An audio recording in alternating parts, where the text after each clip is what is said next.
Contents forward. Hercule Poirot and the Greensho Folly Chapter I.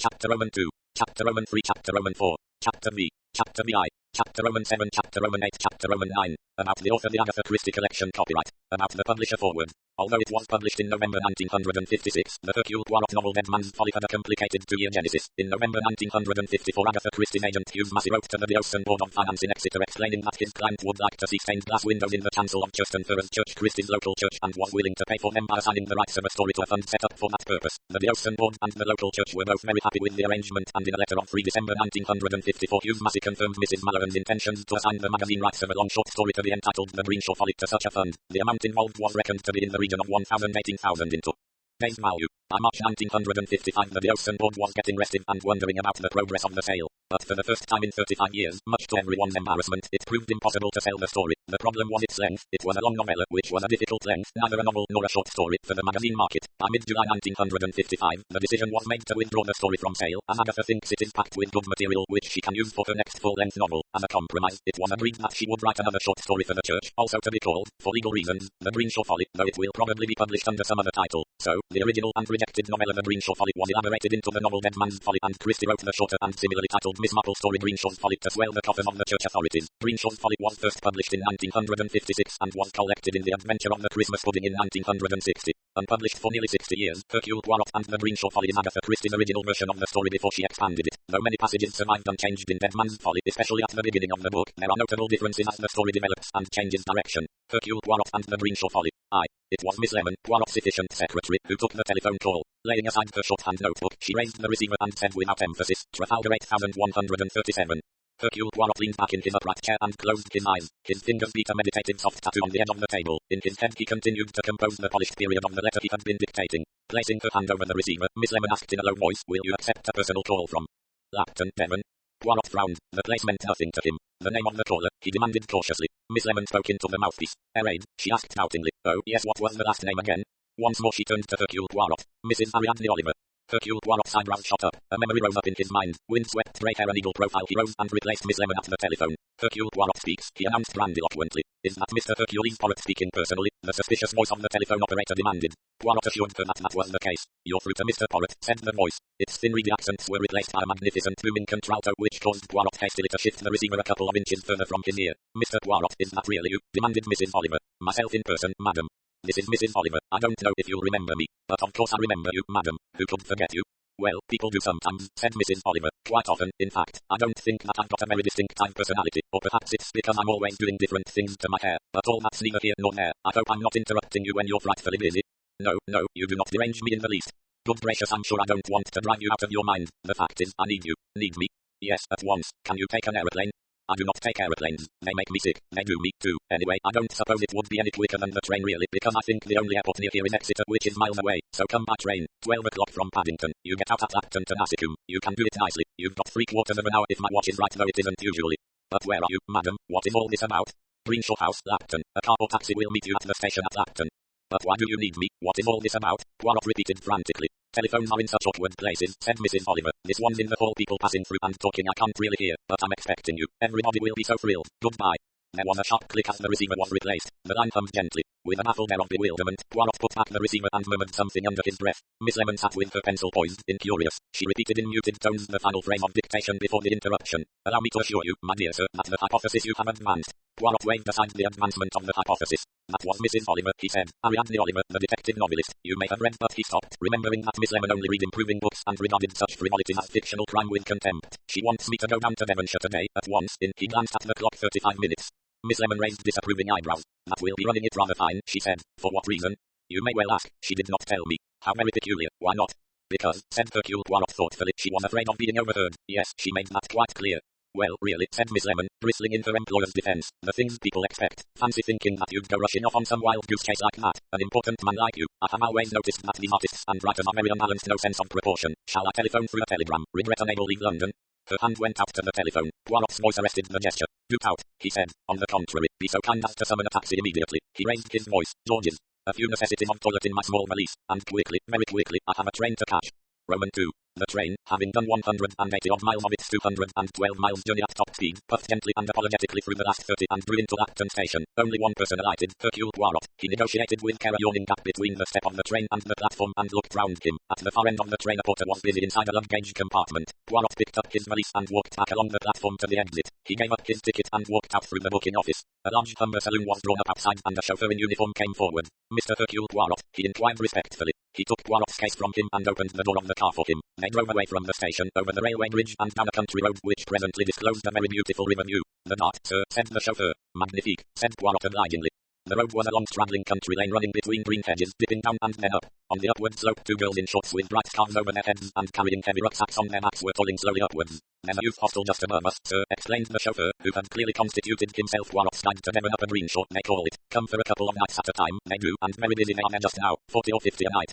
"Ah, yes," said Poirot. He was reflecting, and not for the first time, that seen from the back, shorts were becoming to very few of the female sex. He shut his eyes in pain. "They seem heavily laden," he murmured. "Yes, sir, and it's a long pull from the station or the bus stop. Best part of 2 miles. If you don't object, sir," he hesitated, "we could give them a lift."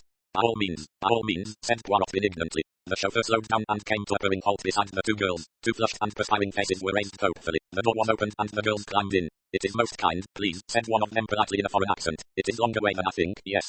The other girl, who clearly had not much English, merely nodded her head several times gratefully and smiled, and murmured crazy. Bright dark chestnut fuzzy curls escaped from her headscarf and she had on big earnest-looking spectacles. The English-speaking girl continued talking vivaciously. She was in England for a fortnight's holiday. Her home was Rotterdam. She had already seen Stratford-on-Avon, Clovelly, Exeter Cathedral, Torquay, and after visiting beauty spot here and historic Dartmouth, I go to Plymouth. Discovery of New World from Plymouth Hoe.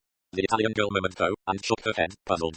"She does not much English speak," said the Dutch girl, "but I understand she has relatively here married to gentleman who keeps a shop for groceries, so she will spend time with them. My friend I come from Rotterdam with has eat veal and ham pie not good in shop at Exeter and is sick there. It is not always good in hot weather, the veal and ham pie." The chauffeur slowed down at a fork in the road. The girls got out, uttered thanks in 2 languages, and the chauffeur with a wave of the hand directed them to the left-hand road. He also laid aside for a moment his Olympian aloofness. "You want to be careful of Cornish pasties too," he warned them. "Put anything in them, they will. Holiday time." The car drove rapidly down the right-hand road into a thick belt of trees. "Nice enough young women, some of them, though foreign," said the chauffeur, "but absolutely shocking the way they trespass. Don't seem to understand places are private." They went on, down a steep hill through woods, then through a gate and along a drive, winding up finally in front of a big white Georgian house looking out over the river. The chauffeur opened the door of the car and a tall butler appeared on the steps. "Mr. Hercule Poirot." "Yes." "Mrs. Oliver is expecting you, sir. You will find her down at the Battery. Allow me to show you the way." Poirot was directed to a winding path that led along the wood with glimpses of the river below. The path descended gradually until it came out at last on an open space, round in shape with a low battlemented parapet. On the parapet Mrs. Oliver was sitting. She rose to meet him and several apples fell from her lap and rolled in all directions. Apples seemed to be an inescapable motif of meeting Mrs. Oliver. "I can't think why I always drop things," said Mrs. Oliver somewhat indistinctly, since her mouth was full. "Of apple. How are you, M. Poirot?" "Tressin, madam," replied Poirot politely. "And you?" Mrs. Oliver was looking somewhat different from when Poirot had last seen her, and the reason lay, as she had already hinted over the telephone, in the fact that she had once more experimented with her coiffure. The last time Poirot had seen her, she had been adopting a windswept effect. Today, her hair, richly glued, was piled upward in a multiplicity of rather artificial little curls in a pseudo-Marquise style. The Marquise effect ended at her neck. The rest of her could have been definitely labelled country practical, consisting of a violent yoke of red-ruffed tweed coat and skirt and a rather bilious-looking mustard-coloured jumper. "I knew you'd come," said Mrs. Oliver cheerfully. "You could not possibly have known," said Poirot severely. "Oh, yes I did. I still ask myself why I'm here. Well, I know the answer. Curiosity." Poirot looked at her and his eyes twinkled a little. "Your famous woman's intuition," he said, "has perhaps for once not led you too far astray. Now, don't laugh at my woman's intuition. Haven't I always spotted the murderer right away?" Poirot was gallantly silent. Otherwise he might have replied, at the 5th attempt, perhaps, and not always then. Instead he said, looking round him, "It is indeed a beautiful property that you have here. This, but it doesn't belong to me, M. Poirot. Did you think it did? Oh, no, it belongs to some people called Stubbs." "Who are they?" "Oh, nobody really," said Mrs. Oliver vaguely. "Just rich. No, I'm down here professionally, doing a job." "Ah, you are getting local colour for one of your chef's d'oeuvre." No, just what I said. I'm doing a job. I've been engaged to arrange a murder." Poirot stared at her. "Oh, not a real one," said Mrs. Oliver reassuringly. "There's a big FTE thing on tomorrow, and as a kind of novelty there's going to be a murder hunt, arranged by me, like a treasure hunt, you see, only they've had a treasure hunt so often that they thought this would be a novelty, so they offered me a very substantial fee to come down and think it up. Quite fun, really rather a change from the usual grim routine." "How does it work?" "Well, there'll be a victim, of course, and clues, and suspects, all rather conventional you know, the vamp, and the blackmailer, and the young lovers, and the sinister butler, and so on. Half a crown to enter and you get shown the first clue and you've got to find the victim, and the weapon, and say who done it, and the motive, and there are prizes." "Remarkable," said Hercule Poirot. "Actually," said Mrs. Oliver ruefully, "it's all much harder to arrange than you'd think, because you've got to allow for real people being quite intelligent, and in my books they needn't be. And it is to assist you in arranging this that you have sent for me." Poirot did not try very hard to keep an outraged resentment out of his voice. Oh, no, said Mrs. Oliver. Of course not. I've done all that. Everything's all set for tomorrow. No, I wanted you for quite another reason. What reason? Mrs. Oliver's hands strayed upward to her head. She was just about to sweep them frenziedly through her hair in the old familiar gesture when she remembered the intricacy of her coiffure. Instead, she relieved her feelings by tugging at her earlobes. I dare say I'm a fool, she said, but I think there's something wrong. Something wrong? How?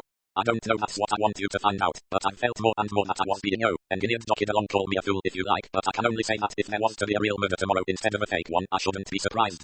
Poirot stared at her and she looked back at him defiantly. Very interesting, said Poirot. I suppose you think I'm a complete fool, said Mrs. Oliver defensively. I have never thought you a fool, said Poirot. And I know what you always say or look about intuition. One calls things by different names, said Poirot. I'm quite ready to believe that you have noticed something or heard something that has definitely aroused in you anxiety. I think it's possible that you yourself may not even know just what it is that you have seen or noticed or heard. You are aware only of the result. If I may so put it, you do not know what it is that you know. You may label that intuition if you like. It makes one feel such a fool, said Mrs. Oliver ruefully, not to be able to be definite. We shall arrive, said Poirot encouragingly. You say that you have had the feeling of being, how did you put it, jockeyed along? Can you explain a little more clearly what you mean by that? Well, it's rather difficult, you see. This is my murder, so to speak. I've thought it out and planned it, and it all fits in dovetails. Well, if you know anything at all about writers, you'll know that they can't stand suggestions. People say, splendid, but wouldn't it be better if so and so did so and so? Or, wouldn't it be a wonderful idea if the victim were A instead of B, or the murderer turned out to be D instead of B? I mean, one wants to say, all right then, write it yourself if you want it that way.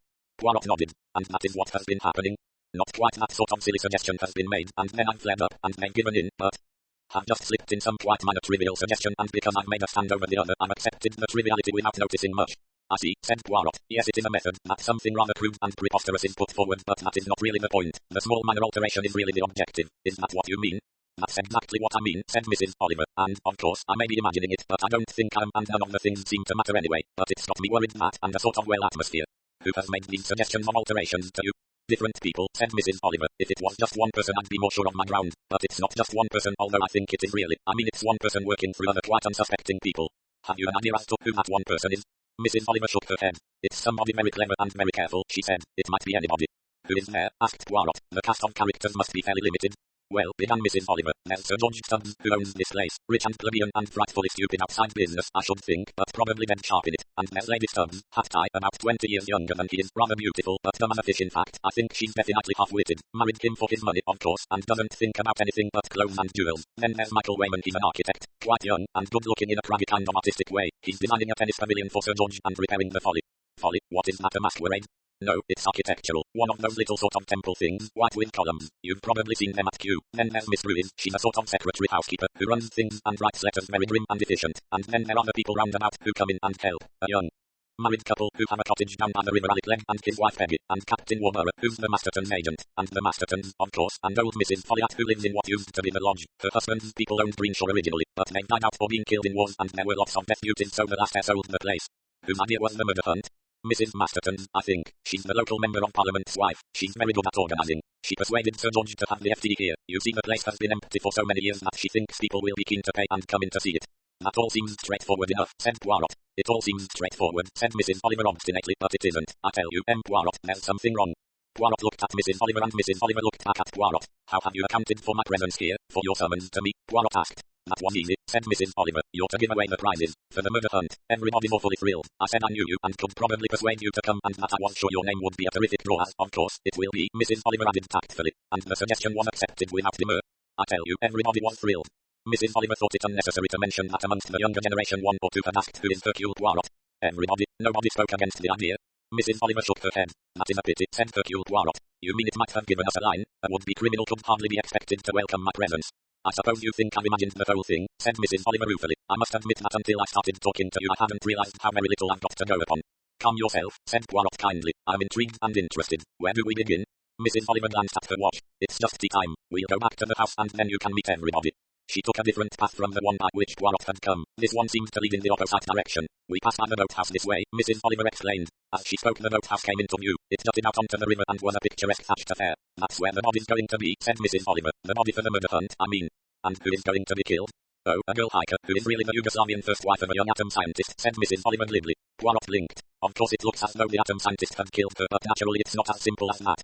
Naturally not, since you are concerned. Mrs. Oliver accepted the compliment with a wave of the hand. Actually, she said, she's killed by the country squire and the motive is really rather ingenious. I don't believe many people will get it, though there's a perfectly clear pointer in the fifth clue.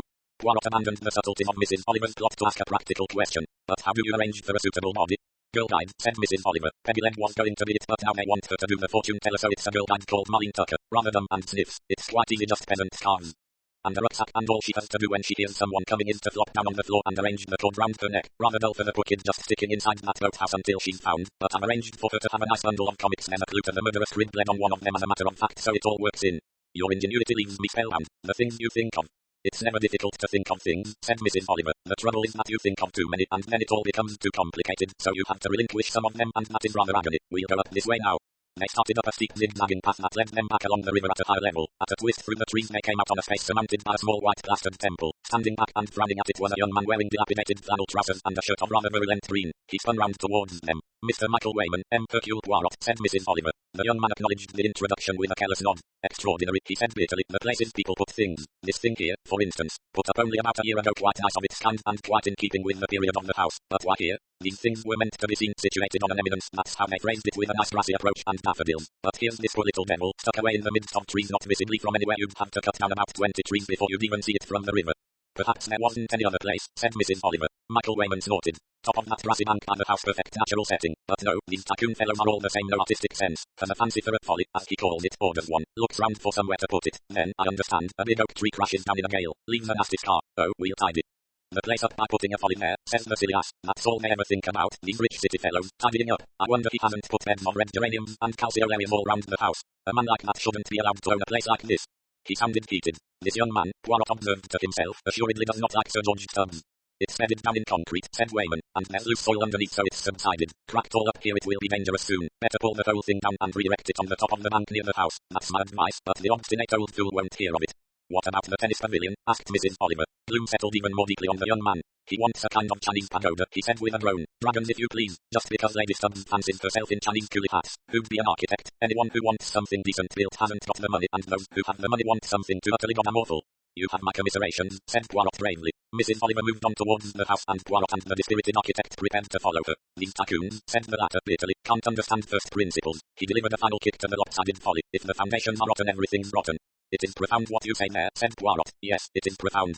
The path they were following came out from the trees, and the house showed white and beautiful before them in its setting of dark trees rising up behind it. It is of a veritable beauty, yes, murmured Poirot. He wants to build a billiard room on, said Mr. Wayman venomously. On the bank below them a small elderly lady was busy with secateurs on a clump of shrubs. She climbed up to greet them, panting slightly. Everything neglected for years, she said, and so difficult nowadays to get a man who understands shrubs. This hillside should be a blaze of colour in March and April, but very disappointing this year. All this dead wood ought to have been cut away last autumn. Hercule Poirot, Mrs. Folliot, said Mrs. Oliver. The elderly lady beamed. So this is the great Poirot. It is kind of you to come and help us tomorrow. This clever lady here has thought out a most puzzling problem. It will be such a novelty.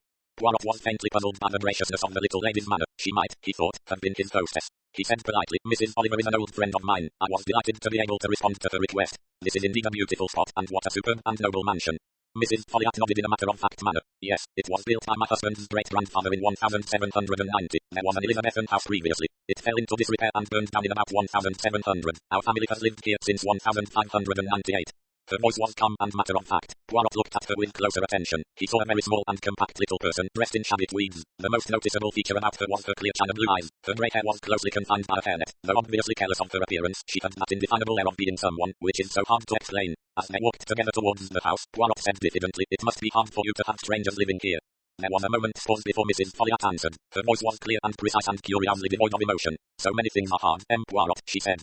Roman 3. Tea was in full swing in the drawing room. Mrs. Oliver performed introductions to Sir George Stubbs, Miss Ruiz, Lady Stubbs, Mrs. Masterton, Captain Warner, Mr. and Mrs. Legg. Sir George was a big red-faced bearded man of about 50 with a loud jovial voice and manner, and shrewd pale blue eyes that did not look jovial at all. Miss Ruiz, who presided behind the tea tray, pouring out with rapid efficiency, was 40 at a guess, plain, neat and ascetic in appearance. Beside her Mrs. Masterton, a somewhat monumental woman, bayed like a bloodhound in a deep voice. Poirot even thought she looked rather like a bloodhound, with her full rather underhung jaw and mournful, slightly bloodshot eyes. You've got to settle this dispute about the tea tent, Jim, she was saying. We can't have the whole thing a fiasco because of these silly women and their local feuds.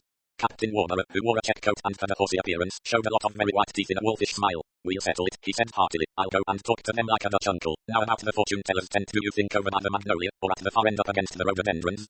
Shrill controversy arose in which young Mrs. Legg took a prominent part. She was a slim, attractive blonde. Her husband, Alec, had a badly sunburnt face and untidy red hair. He was obviously not a talker and only contributed an occasional monosyllable. Poirot, having received his cup of tea from Miss Ruiz, found a place by his hostess and sat down carefully balancing a cream cake on the edge of his saucer. Lady Stubbs was sitting a little way away from the others. She was leaning back in an armchair, clearly uninterested in the conversation, gazing down appreciatively at her outspread right hand, which lay on the arm of her chair. The nails were very long and varnished a deep use. On the third finger was a very beautifully set emerald. She was turning the hand a little from left to right, so that the stone caught the light. When Poirot spoke, she looked up in a startled, almost childlike manner. "This is a beautiful room, madam," he said appreciatively. "I suppose it is," said Lady Stubbs vaguely. "Yes, it's very nice."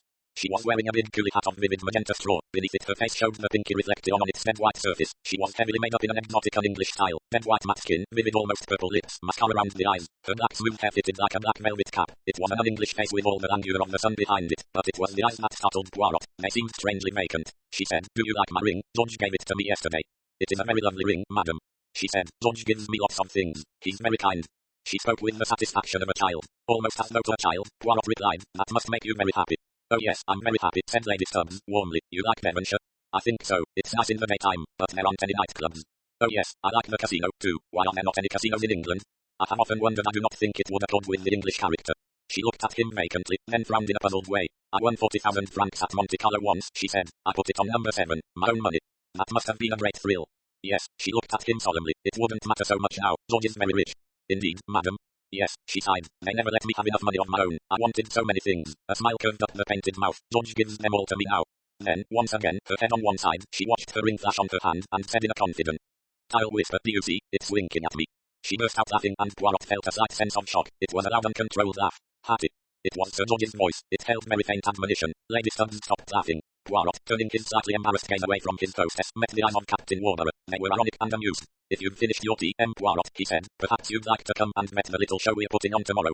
Poirot rose obediently. As he followed Captain Warner out of the room, he saw out of the tail of his eye Mrs. Folliot cross to take the vacant chair by his hostess, and saw Hattie turn eagerly towards her with a child's welcoming affection. "Beautiful creature, isn't she?" drawled Warner. "Rolled over old George Stubbs all right. Nothing's too good for her. Loads her with jewels and mink and all the rest of it. Whether he realizes she's a bit wanting in the upper story I've never discovered. I suppose with a woman as beautiful as that it doesn't really matter." "What nationality is she?" Poirot asked curiously. "Comes from the West Indies or thereabouts, I've always understood. A Creole. I don't mean a half-caste, but one of those old intermarried families. Here we are. It's all set out in here."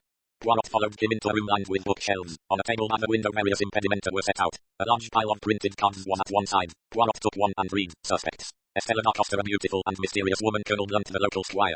Samuel Fisher, a blackmailer. Joan Blunt, Colonel Blunt's daughter. Peter Gay, a young atom scientist. Miss Willing, the housekeeper. Quieta Butler. Esteban Perena, an uninvited guest. Weapons. A length of clothesline Tunisian dagger. Weed killer. Bow and arrow. Army rifle. Bronze statuette." Captain Warner explained. "Everyone gets a notebook and pencil to copy down the clues, and then on the back of your entry card you fill in your solution. Solution. By whom committed? For what motive? By what method? Time and place. Reasons for arriving at your conclusions. The first clue's a photograph. Every starter gets one." Poirot took the small snapshot from him and studied it with a frown. Then he turned it upside down.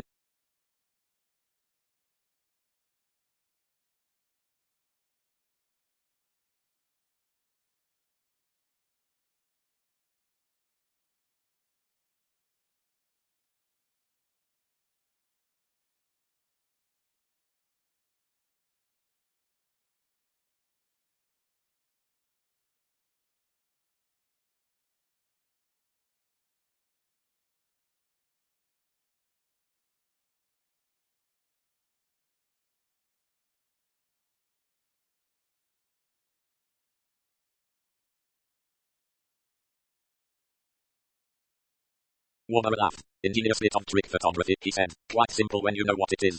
Some kind of an armed window." Warner laughed. "Looks a bit like it. No, it's a section of a tennis net." "Ah, yes, I see. It could be that now. So much depends on how you look at it, eh?" laughed Warner. "As you say." Poirot repeated the words meditatively. "The way you look at a thing." He listened with only half his attention to Warner's exposition of Mrs. Oliver's subtleties. When he left the library, Miss Ruiz accosted him. "Ah, there you are, Poirot. I want to show you your room." She led him up the staircase and along a passage to a big airy room looking out over the river. "There is a bathroom just opposite. Sir George talks of adding more bathrooms, but to do so would sadly impair the proportions of the rooms. I hope you'll find everything comfortable." "Yes, indeed." Poirot swept an appreciative eye over the small bookstand, the reading lamp, and the box labeled biscuits by the bedside. "You seem, in this house, to have everything organized to perfection. Am I to congratulate you, or my charming hostess?" "Lady Stubbs' time is fully taken up in being charming," said Miss Ruiz, a slightly acid note in her voice. "A very decorative young woman," mused Poirot. "As you say. But in other respects is she not?" Perhaps, he broke off. "Pardon, I'm indiscreet. I comment on something I ought not, perhaps, to mention."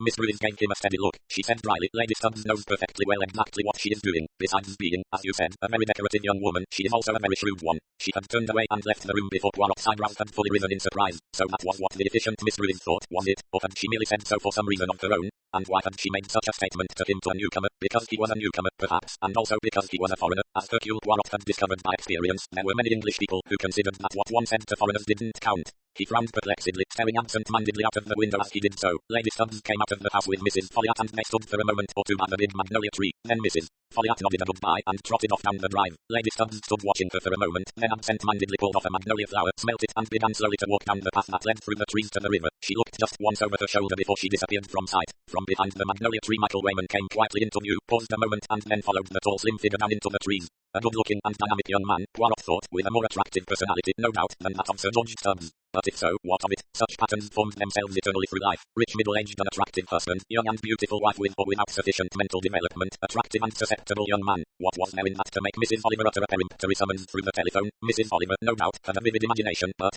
after all, murmured Hercule Poirot to himself, I am not a consultant in adultery or in incipient adultery. It occurred to him that he should, perhaps, have paid more attention to the details of Mrs. Oliver's murder hunt. The time is short, he murmured to himself. As yet I know nothing. Is there something wrong here, as Mrs. Oliver believes? I am inclined to think there is. But what? Who is there who could enlighten me? After a moment's reflection he seized his hat. Poirot never risked going out in the evening air with uncovered head, and hurried out of his room and down the stairs. He heard a farther dictatorial baying of Mrs. Masterton's deep voice. Nearer at hand, Sir George's voice rose with an amorous intonation. Damned becoming that yashmak thing. Wish I had you in my harem, Peggy. I shall come and have my fortune told a good deal tomorrow. What'll you tell me, eh? There was a slight scuffle, and Peggy Legge's voice said breathlessly, George, you mustn't. Poirot raised his eyebrows and slipped out of a conveniently adjacent side door. He set off at top speed down a back drive which his sense of locality enabled him to predict would at some point join the front drive. His maneuver was successful and enabled him, panting very slightly, to come up beside Mrs. Folliot and relieve her in a gallant manner of her gardening basket. You permit, madam? Oh, thank you, Poirot, that's very kind of you, but it's not heavy. Allow me to carry it for you to your home. You live near here? I actually live in the lodge by the front gate. Sir George very kindly rents it to me. The lodge by the front gate of her former home. How did she really feel about that? Poirot wondered. Her composure was so absolute that he had no clue to her feelings. He changed the subject by observing. Lady Stubbs is much younger than her husband. 23 years younger, to be exact. Physically she is very attractive. Mrs. Folliot said quietly, Hattie is a dear good child. It was not an answer he had expected. Mrs. Folliot went on, I know her very well, you see. For a short time she was under my care. I did not know that. How should you? It is in a way a sad story. Her people had estates, sugar estates, in the West Indies. As a result of an earthquake, the house there was burned down and her parents and brothers and sisters all lost their lives. Hattie herself was at a convent in Paris and was thus suddenly left without any near relatives. It was considered advisable by the executors that Hattie should be taken out in London society for a season. I accepted the charge of her. Mrs. Folliot added with a dry smile, I can smarten myself upon occasions, and naturally I had the necessary connections. Naturally, madam, I understand that. I was going through a difficult time. My husband died just before the outbreak of war. My eldest son, who was in the Navy, went down with his ship. My younger son in the army was killed in Italy. I had not very much to occupy my mind. I was left badly off. The house was put up for sale. I was glad of the distraction of having someone young to look after and take about. I became very fond of Hattie, all the more so, perhaps, because I soon realized that she was, shall we say, not fully capable of fending for herself. Understand me, Poirot, Hattie is not mentally deficient, but she is what country folk describe as simply. She is easily imposed upon, over-docile, completely open to suggestion. Fortunately there was practically no money. If she had been an heiress the position might have been one of much greater difficulty. She was attractive to men, and being of an affectionate nature was easily attracted and influenced. She had to be looked after. When, after the final winding up of her parents' estate, it was discovered that the plantation was destroyed and there were more debts than assets, I could only be thankful that a man such as Sir George Stubbs had fallen in love with her and wanted to marry her. Possibly yes, it was a solution. Sir George, said Mrs. Folliot, though he is a self-made man and let us face it a complete vulgarian, is both kindly and decent, besides being extremely wealthy. I don't think he would ever ask for mental companionship from a wife. Hattie is everything he wants. She displays clothes and jewels to perfection, is affectionate and willing, and is completely happy. I confess that I am very thankful that that is so, for I admit that I deliberately influenced her to accept him. If it had turned out badly, her voice faltered a little, it would have been my fault for urging her to marry a man years older than herself. You see, as I told you, Hattie is completely suggestible. Anyone she is with at the time can dominate her. It seems to me, said Poirot approvingly, that you made there a most prudent arrangement for her. I'm not, like the English, romantic. To arrange a good marriage, one must take more than romance into consideration. He added, and as for this place here, it is a most beautiful spot, quite, as the saying goes, out of this world. Since it had to be sold, said Mrs. Folliot, I'm glad that Sir George bought it. It was requisitioned during the war, and afterwards it might have been bought and made into a guest house or a school. The rooms cut up and partitioned, distorted out of their natural beauty. Our neighbours, the Sandbournes, at Upper Greensho, had to sell their place, and it is now a youth hostel. One is glad that young people should enjoy themselves, and fortunately the house was late Victorian and of no great architectural merit, so that the alterations do not matter. I'm afraid some of the young people trespass on our grounds. It makes Sir George very angry, and it's true that they have occasionally damaged the rare shrubs by hacking them about. They come through here trying to get a short cut to the ferry across the river. They were standing now at the front gate. The lodge, a small white one-storied building, lay a little back from the drive with a small railed garden round it. Mrs. Folliot took back her basket from Poirot with a word of thanks. I was always very fond of the lodge, she said. Dear old Meldrum, our head gardener for 30 years, used to live there. I much prefer it to the top cottage, though that has been enlarged and modernized by Sir George. It had to be. We've got quite a young man as head gardener with a young wife, and they must have electric irons and modern cookers and all that. One must go with the times, she sighed. There is hardly a person left on the estate from the old days, all new faces. I am glad, madam, said Poirot, that you at least have found a haven. You know those lines of Spencer's, sleep after toil, port after stormy seas, ease after war, death after life, doth greatly please. She paused and said without any change of tone, it's a very wicked world, Poirot, and there are very wicked people in the world. You probably know that as well as I do. I don't say so before the younger people, it might discourage them, but it's true, yes, it's a very wicked world. She gave him a little nod, then turned and went into the lodge. Poirot stood still, staring at the shut door. Roman 4. In a mood of exploration, Poirot went through the front gate and down the steep, twisty road that presently emerged on a small quay. A large bell with a chain had a notice upon it to ring for the ferry. There were various boats moored by the side of the quay. A very old man with rheumy eyes, who had been leaning against a bollard, came shuffling towards Poirot. Do you want the ferry, sir? I thank you, no. I have just come down from Greensho house for a little walk.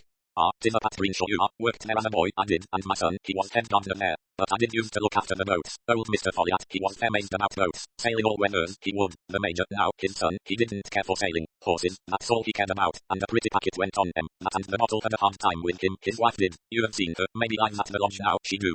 Yes, I have just left her there now. Her dear Folliot, too, second cousin from over Tiverton way, a great one for the garden, she was, all them there flowering shrubs she had put in, even when it was took over during the war and the two young gentlemen was gone to the war, she still looked after their shrubs and kept them from being overrun. It was hard on her, both her sons being killed. Ah, she met a hard life, she have, what with this and that, trouble with her husband, and trouble with the young gentleman, too, not Mr. Henry, he was as nice a young gentleman as you could wish, took after his grandfather, fond of sailing and went into the navy as a matter of course, but Mr. James, he caused her a lot of trouble, deaths and women it were, and then, too, he were real wild in his temper, born one of theirs can't go straight, but the war suited him, as you might say give him his chance. Ah, there's many who can't go straight in peace, who dies bravely in war. So now, said Poirot, there are no more Folliots at Greensho. The old man's flow of talk died abruptly, just as you say, sir. Poirot looked curiously at the old man. Instead you have Sir George Stubbs. What is thought locally of him? Us understands, said the old man, that he be powerful rich. His tone sounded dry and almost amused. And his wife? Ah, she's a fine lady from London, she is. No use for gardens, not her. They do say, too, as her do be wanting up here. He tapped his temple significantly. Not as her isn't always very nice spoken and friendly. Come here over a year ago, they did. Bought the place and had it all done up like new. I remember as though 'twere yesterday them arriving. Arrived in the evening, they did. Day after the worst gale as I ever remember. Trees down right and left one down across the drive and us had to get it sawn away in a hurry to get the drive clear. And the big oak up along, that come down and brought a lot of others down with it. Made a mess, it did. Ah, yes, where the folly stands now. The old man turned aside and spat disgustedly. Folly 'tis called, and folly 'tis newfangled nonsense. Never was no folly in the old Folliot's time. Her Adaship's idea that folly was put up not 3 weeks after they first come, and I've no doubt she talked Sir George into it. Rare silly it looks stuck up there among the trees, like a heathen temple. A nice summer house now, made rustic like with stained glass. I'd have nothing against that. Poirot smiled faintly. The London ladies, he said, they must have their fancies. It is sad that the day of the Folliots is over. Don't ye never believe that, sir? The old man gave a wheezy chuckle. Always be Folliots at Greensho. But the house belongs to Sir George Stubbs. That's as maybe, but there's still a Folliot here. Rare and cunning the Folliots are. What do you mean? The old man gave him a sly sideways glance. Mrs. Folliot be living up to lodge, ain't she? He demanded. Yes, said Poirot slowly. Mrs. Folliot is living at the lodge, and the world is very wicked, and all the people in it are very wicked. The old man stared at him. Ah, he said, you have got something there, maybe. He shuffled away again. But what have I got? Poirot asked himself with irritation as he slowly walked up the hill back to the house. Poirot came down to breakfast on the following morning at 9:30. Breakfast was served in pre-war fashion. A row of hot dishes on an electric heater. Sir George was eating a full-sized Englishman's breakfast of scrambled eggs, bacon and kidneys. Mrs. Oliver and Miss Ruiz had a modified version of the same. Michael Wayman was eating a plateful of cold ham. Only Lady Stubbs was unheedful of the flesh. Potsand was nibbling thin toast and sipping black coffee. The post had just arrived. Miss Ruiz had an enormous pile of letters in front of her which she was rapidly sorting into piles. Any of Sir George's marked personal she passed over to him. The others she opened and sorted into categories. Lady Stubbs had 3 letters. She opened what were clearly a couple of bills and tossed them aside. Then she opened the 3rd letter and said suddenly and clearly, oh. The exclamation was so startled that all heads turned towards her. It's from Paul, she said. My cousin Paul. He's coming here in a yacht. Let's see, Hattie. Sir George held out his hand. She passed the letter down the table. He smoothed out the sheet and read. Who's this Paul Lopez? A cousin, you say? I think so. A second cousin. I do not remember him very well, hardly at all. He was. Yes, my dear. She shrugged her shoulders. It does not matter. It is all a long time ago. I was a little girl. I suppose you wouldn't remember him very well, but we must make him welcome, of course, said Sir George heartily. Pity in a way it's the FT today, but we'll ask him to dinner. Perhaps we could put him up for a night or to show him something of the country. Sir George was being the hearty country squire. Lady Stubbs said nothing. She stared down into her coffee cup. Conversation on the inevitable subject of the FD became general. Only Poirot remained detached, watching the slim exotic figure at the head of the table. He wondered just what was going on in her mind. At that very moment her eyes came up and cast a swift glance along the table to where he sat. It was a look so shrewd and appraising that he was startled. As their eyes met, the shrewd expression vanished. Emptiness returned, but that other look had been there, cold, calculating, watchful, or had he imagined it? In any case, wasn't it true that people who were slightly mentally deficient very often had a kind of native cunning that sometimes surprised even the people who knew them best? He thought to himself that Lady Stubbs was certainly an enigma. People seemed to hold diametrically opposite ideas about her. Miss Ruiz had intimated that Lady Stubbs knew very well what she was doing, yet Mrs. Oliver definitely thought her half-witted, and Mrs. Folliot, who had known her long and intimately, had spoken of her as someone not quite normal, who needed care and watchfulness. Miss Ruiz was probably prejudiced. She disliked Lady Stubbs for her indolence and her aloofness. Poirot wondered if Miss Ruiz had been Sir George's secretary prior to his marriage. If so, she might easily resent the coming of the new regime. Poirot himself would have agreed wholeheartedly with Mrs. Folliot and Mrs. Oliver until this morning. And, after all, could he really rely on what had been only a fleeting impression? Lady Stubbs got up abruptly from the table. "I have a headache," she said. "I shall go and lie down in my room." Sir George sprang up anxiously. "My dear girl, you're all right, aren't you? It's just a headache. You'll be fit enough for this afternoon, won't you?" "Yes, I think so." "Take some aspirin, Lady Stubbs," said Miss Ruiz briskly. "Have you got some, or shall I bring it to you?" "I've got some." She moved towards the door. As she went, she dropped the handkerchief she had been holding. Poirot, moving quietly forward, picked it up unobtrusively. Sir George, about to follow his wife, was stopped by Miss Ruiz.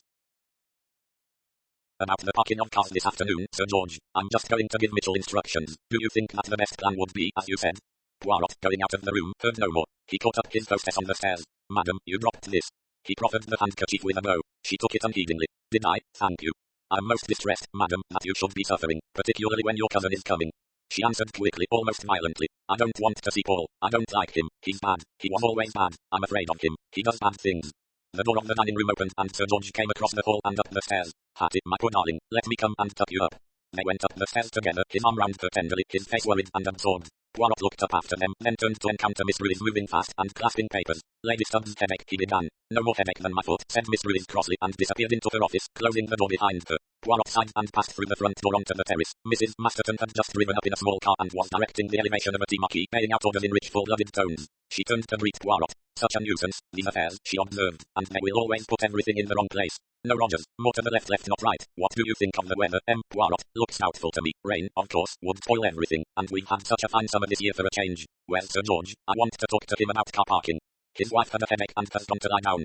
"She'll be all right this afternoon," said Mrs. Masterton, confidently. "Likes functions, you know. She'll enjoy getting ready and be as pleased about it as a child. Just fetch me a bundle of those pens over there, will you? I want to mark the places for the clock golf numbers." Poirot, thus pressed into service, was worked by Mrs. Masterton relentlessly as a useful apprentice. She condescended to talk to him in the intervals of hard labour. "Got to do everything yourself, I find. Only way, by the way, you're a friend of the Elliots, I believe." Poirot, after his long sojourn in England, comprehended that this was an indication of social recognition. Mrs. Masterton was in fact saying, "Although a foreigner, I understand you are one of us." She continued to chat in an intimate manner. "Nice to have Greensho lived in again. We were also afraid it was going to be a hotel. You know what it is nowadays. One drives through the country and passes place after place with the board-up guest house or private hotel or hotel AA, fully licensed. All the houses one stayed in as a girl or where one went to dances. Very sad. Yes, I'm glad about Greensho, and so is poor dear Amy Folliot, of course. She's had such a hard life but never complains, I will say. Sir George has done wonders for Greensho and not vulgarized it. Don't know whether that's the result of Amy Folliot's influence or whether it's his own natural good taste. He has got quite good taste, you know. Very surprising in a man like that." "He is not, I understand, one of the landed gentry," said Poirot cautiously. "He isn't even really. Sir George was christened it, I understand. Took the idea from Lord George Sanger's circus, I suspect. Very amusing really. Of course we never let on. Rich men must be allowed their little snobberies, don't you agree? The funny thing is that in spite of his origins, George Stubbs would go down perfectly well anywhere. Pure type of the 18th century country squire. Good blood in him, I'd say. Father a gent and mother a barmaid, very likely." Mrs. Masterton interrupted herself to yell to a gardener. "Not by that rhododendron. You must leave room for the skittles over to the right. Right, not left." She went on. "The Bruins woman is efficient. Doesn't like poor Hattie, though. Looks at her sometimes as though she'd like to murder her. So many of these good secretaries are in love with their boss. Now where do you think Jim Warner can have got to? Silly the way he sticks to Captain. Not a regular soldier and never within miles of a German. One has to put up, of course, with what one can get these days, and he's a hard worker, but I feel there's something rather fishy about him. Ah, here are the leggings." Peggy Legg, dressed in slacks and a yellow pullover, said brightly, "We've come to help." "Lots to do," boomed Mrs. Masterton. "Now, let me see." Poirot, profiting by her inattention, slipped away. As he came round the corner of the house onto the front terrace, he became a spectator of a new drama. Two young women, in shorts, with bright blouses, had come out from the wood and were standing uncertainly looking up at the house. From the window of Lady Stubbs' bedroom, Sir George leaned out and addressed them wrathfully. "You're trespassing," he shouted. "Please," said the young woman with the green headscarf. "You can't come through here, private." The other young woman, who had a royal blue headscarf, said brightly, "Please, Greensho," she pronounced it carefully. "It is this way, please." "You're trespassing," bellowed Sir George. "Please. Trespassing. No way through. You've got to go back, the way you came." They stared as he gesticulated. Then they consulted together in a flood of foreign speech. Finally, doubtfully, Loose-Calf said, "Back to hostel." "That's right, and you take the road round that way." They retreated unwillingly. Sir George mopped his brow and looked down at Poirot. "Spend my time turning people off," he said. "Used to come through the top gate. I've padlocked that. Now they come through the woods, over the fence. Think they can get down to the shore and the key easily this way. Well, they can, of course, much quicker. But there's no right of way, never has been. And they're practically all foreigners, don't understand what you say and just jabber back at you in Dutch or something. One is Dutch and the other Italian. I saw them on their way from the station yesterday. Every kind of language they talk. Yes, Hattie, what did you say?" He drew back into the room. Poirot turned to find Mrs. Oliver and a well-developed girl of 14 dressed in guide's uniform close beside him. "This is Marlene," said Mrs. Oliver. Marlene acknowledged the introduction with a pronounced snuffle. Poirot bowed politely. "She's the victim," said Mrs. Oliver. Marlene giggled. "I'm the horrible corpse," she said, "but I'm not going to have any blood on me." Her tone expressed disappointment. No, just strangled with a cord, that's all. I'd have liked to be stabbed and have lashings of red paint." "Captain Warner thought it might look too realistic," said Mrs. Oliver. "In a murder I think you ought to have blood," said Marlene sulkily. She looked at Poirot with hungry interest. "Seen lots of murders, haven't you? So she says." "1 or 2, said Poirot modestly. He observed with alarm that Mrs. Oliver was leaving them. "Any sex maniacs?" asked Marlene with avidity. "Certainly not." "I like sex maniacs," said Marlene with relish. "Reading about them, I mean. You would probably not like meeting one." "Oh, I don't know. Do you know what? I believe we've got a sex maniac round here. My granddad saw a body in the woods once. He was scared and ran away, and when he come back it was gone. It was a woman's body, but of course he's batty, my granddad is, so no one listens to what he says." Poirot managed to escape and, regaining the house by a circuitous route, took refuge in his bedroom. Lunch was an early and quickly snatched affair of a cold buffet. At 2:30 a minor film star was to open the FTE. The weather, after looking ominously like rain, began to improve. By 3 o'clock the FTE was in full swing. People were paying the admission charge of £half in large numbers, and cars were lining one side of the long drive. Students from the youth hostel arrived in batches, conversing loudly in foreign tongues. True to Mrs. Masterton's forecast, Lady Stubbs had emerged from her bedroom just before 2:30, dressed in a cyclamen dress with an enormous coolie-shaped hat of black straw. She wore large quantities of diamonds. Miss Ruiz murmured sardonically, "Thinks it's the royal enclosure at Ascot, evidently." But Poirot complimented her gravely. "It is a beautiful creation that you have on, madam." "It is nice, isn't it?" said Hattie happily. "I wore it for Ascot." The minor film star was arriving, and Hattie moved forward to greet her.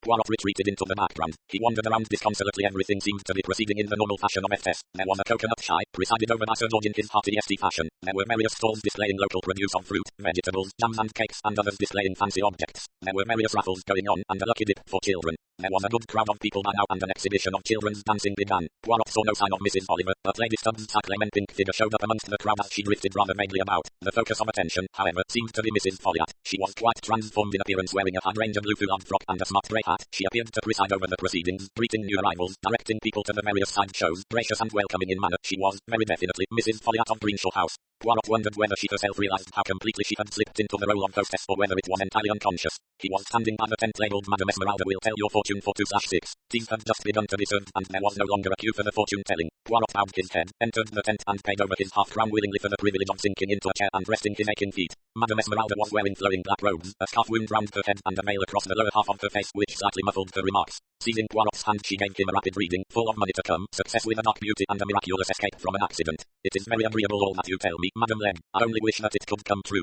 "Oh," said Peggy, "so you know me, do you?" "I had advance information. Mrs. Oliver told me that you were originally to be the victim, but that you had been snatched from her for the occult." "I wish I was being the body," said Peggy, much more peaceful. "All Jim Warner's fault. Is it 4 o'clock yet? I want my tea. I'm off duty from 4 to 1/2. 10 minutes to go, still," said Poirot, consulting his large old-fashioned watch. "Shall I bring you a cup of tea here?" No, I want the break. Only 10 minutes to go." Poirot emerged from the tent and was immediately challenged to guess the weight of a cake. A hoop-la stall presided over by a fat motherly woman urged him to try his luck, and, much to his discomfiture, he immediately won a large cupid. Walking sheepishly along with this, he encountered Michael Wayman, who was standing gloomily on the outskirts near the top of a path that led down to the quay. "You seem to have been enjoying yourself, Poirot," he said, with a sardonic grin. Poirot contemplated his prize. "It is truly horrible, is it not?" he said sadly. A small child near him suddenly burst out crying. Poirot stooped swiftly and tucked the doll into the child's arm. "Voyle, it is for you." The tears ceased abruptly. "Their Violet isn't the gentleman kind, say, ever so." "Children's fancy dress," called out Captain Warner through a megaphone. "First class 3 to 5. Form up, please." He came towards them, looking from left to right. "Where's Lady Stubbs? Anyone seen Lady Stubbs? She's supposed to be judging this." "I saw her about a quarter of an hour ago," said Poirot. "She was going into the fortune teller when I saw her," said Wayman. "She may be still there." He strode across to the tent, pulled aside the flap, looked in and shook his head. "Curse the woman," said Warner angrily. "Where can she have disappeared to? The children are waiting. Perhaps she's in the house." He strode off rapidly. Poirot watched him go, and then turned his head as he heard a movement behind him. A young man was coming up the path from the quay, a very dark young man, faultlessly attired in yachting costume. He paused as though disconcerted by the scene before him. Then he spoke hesitatingly to Poirot. "You will excuse me, is this the house of Sir George Stubbs?" "It is indeed. Are you, perhaps, the cousin of Lady Stubbs?" "I'm Paul Lopez." "My name is Hercule Poirot." They bowed to each other. Poirot explained the circumstances of the FTE. As he finished, Sir George came across the lawn towards them from the coconut shy. Paul Lopez, delighted to see you. Hattie got your letter this morning. Where's your yacht? It is moored at Dartmouth. I came up the river to the quay here in my launch. We must find Hattie. She's somewhere about. You'll dine with us this evening, I hope. You are most kind. Can we put you up? That also is most kind, but I will sleep on my yacht. It is easier so. Are you staying here long? 2 or 3 days, perhaps. It depends. Paul Lopez shrugged elegant shoulders. Hattie will be delighted, I'm sure. Where is she? I saw her not long ago. He looked round in a perplexed manner. She ought to be judging the children's fancy dress. I can't understand it. Excuse me a moment. I'll ask Miss Ruiz. He hurried off. Paul Lopez looked after him. Poirot looked at Paul Lopez. It is some little time since you last saw your cousin, he asked. The other shrugged his shoulders. I have not seen her since she was 15 years old. Soon after that she was sent abroad to school at a convent in France. As a child she promised to have good looks. He looked enquiringly at Poirot. She is a beautiful woman, said Poirot. And that is her husband. He seems what they call a good fellow, but not perhaps very polished. Still, for Hattie it might be perhaps a little difficult to find a suitable husband. Poirot remained with a politely inquiring expression on his face. The other laughed. Oh, it is no secret. At 15 Hattie was mentally undeveloped. Feeble-minded, do you not call it? She is still the same. It would seem so, yes, said Poirot cautiously. Lopez shrugged his shoulders. Ah well, why should one ask it of women that they should be intelligent? It is not necessary. Sir George was back, fuming. Miss Ruiz with him, speaking rather breathlessly. I've no idea where she is, Sir George. I saw her over by the fortune teller's tent last, but that was at least 20 minutes ago. She's not in the house. Is it not possible, asked Poirot, that she has gone to observe the progress of Mrs. Oliver's murder hunt? Sir George's brow cleared. That's probably it. Look here, I can't leave the shows here. I'm in charge. Could you possibly have a look round, Poirot? You know the course. But Poirot did not know the course. However, an inquiry of Miss Ruiz gave him rough guidance. Miss Ruiz took charge of Paul Lopez and Poirot went off murmuring to himself. Tennis court, camellia garden, the folly, upper nursery garden, boathouse. As he passed the coconut shy he was amused to notice Sir George proffering wooden balls with a dazzling smile of welcome to the same 2 young women whom he had driven off that morning and who were clearly puzzled at his change of attitude. The fact that this morning they had been trespassers and that this afternoon they were by reason of the payment of 2 shillings and 6pence legally entitled to the full enjoyment of the grounds of Greensho house was quite beyond them. They resisted the coconuts and went on to the grand tub. The Dutch girl recognized Poirot and greeted him politely. Both girls had their rucksacks strapped on their shoulders and were perspiring heavily. My friend, she goes by the 5 o'clock bus from the gate here to Torquay, explained the Dutch girl, and I go across the ferry and take the bus to Dartmouth at 6 o'clock. You lead a strenuous life, said Poirot. There is much to see and our time is short here. Poirot bowed gratefully and went on his way to the tennis court. There he drew a blank. He went on to the camellia garden. In the camellia garden Poirot found Mrs. Oliver dressed in purple splendor, sitting on a garden seat in a brooding attitude, looking rather like Mrs. Siddons. She beckoned him to the seat beside her. This is only the second clue, she hissed. I think I've made them too difficult. Nobody's come yet. At this moment a young man in shorts, with a prominent Adam's apple, entered the garden. With a cry of satisfaction he hurried to a tree in one corner and a further satisfied cry announced his discovery of the next clue. Passing them, he felt impelled to communicate his satisfaction. Lots of people don't know about cork trees, he said, holding out a small cork, then a whole box of them under the tennis net. Clever photograph, but I spotted what it was. This clue will make them go looking for a bottle of some kind. Very delicate. Cork trees, only hardy in this part of the world. I'm interested in rare shrubs and trees. Now where does one go, I wonder? He frowned over the entry in the notebook he carried. I've copied the next clue but it doesn't seem to make sense. He eyed them suspiciously. You competing? Oh, no, said Mrs. Oliver. We're just looking on. Righty-ho, when lovely woman stoops to folly. I've an idea I've heard that somewhere. It is a well-known quotation, said Poirot. A folly can also be a building, said Mrs. Oliver helpfully. White with pillars, she added. That's an idea. Thanks a lot. They say Mrs. Ariadne Oliver is down here herself somewhere about. I'd like to get her autograph. You haven't seen her about, have you? No, said Mrs. Oliver firmly. I'd like to meet her. Good yarns she writes. He lowered his voice, but they say she drinks like a fish.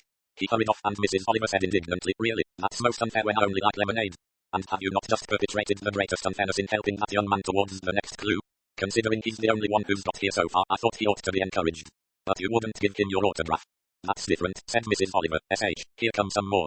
But these were not clue hunters. They were 2 women who, having paid for admittance, were determined to get their money's worth by seeing the grounds thoroughly. They were hot and dissatisfied. You'd think they'd have some nice flower beds, said one to the other. Nothing but trees and more trees.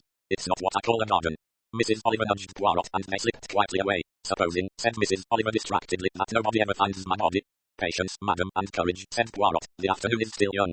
That's true, said Mrs. Oliver, brightening, and it's half-price admission after 4:30, so probably lots of people will flock in. Let's go and see how that Marine child is getting on. I don't really trust that girl, you know. No sense of responsibility. I wouldn't put it past her to sneak away quietly instead of being a corpse and go and have tea. You know what people are like about their teas. They proceeded amicably along the woodland path and Poirot commented on the geography of the property. I find it very confusing, he said. So many paths, and one is never sure where they lead, and trees everywhere. You sound like that disgruntled woman we've just left. They passed the folly and zigzagged down the path to the river. The outlines of the boathouse showed beneath them. Poirot remarked that it would be awkward if the murder searchers were to light upon the boathouse and find the body by accident. A sort of shortcut. I thought of that. That's why the last clue is just a key. You can't unlock the door without it. It's a Yale. You can only open it from the inside. A short steep slope led down to the door of the boathouse, which was built out over the storage space for boats. Mrs. Oliver took a key from a pocket concealed amongst her purple folds and unlocked the door. "We've just come to cheer you up, Marlene," she said brightly as she entered. She felt slightly remorseful at her unjust suspicions of Marlene's loyalty, for Marlene, artistically arranged as the body was playing her part nobly, sprawled on the floor by the window. Marlene made no response. She lay quite motionless. The wind blowing gently through the open window rustled a pile of comics spread out on the table. "It's all right," said Mrs. Oliver impatiently. "It's only me and them, Poirot. Nobody's got any distance with the clues yet." Poirot was frowning. Very gently he pushed Mrs. Oliver aside and went and bent over the girl on the floor. A suppressed exclamation came from his lips. He looked up at Mrs. Oliver. "So," he said, "that which you expected has happened." "You don't mean—" Mrs. Oliver's eyes widened in horror. She grasped for one of the basket chairs and sat down. "You can't mean she isn't dead?" Poirot nodded. "Oh, yes," he said. "She is dead, though not very long dead." "But how?" He lifted the corner of the gay scarf bound round the girl's head, so that Mrs. Oliver could see the ends of the clothesline. "Just like my murder," said Mrs. Oliver unsteadily. "But who, and why?" "That is the question," said Poirot. He forbore to add that those had also been her questions, and that the answers to them could not be her answers, since the victim was not the Yugoslavian first wife of an atom scientist, but Marlene Tucker, a 14-year-old village girl who, as far as was known, had not an enemy in the world. I can hardly bear to think of it, Poirot," said Mrs. Folliot. She was sitting with him in the small morning room at Greensho House some 3 hours later. Sir George was with a couple of detective officers in the library. "A girl whom I'm sure had never done any harm to anybody," said Mrs. Folliot. "But why, that's what I can't understand. Why?"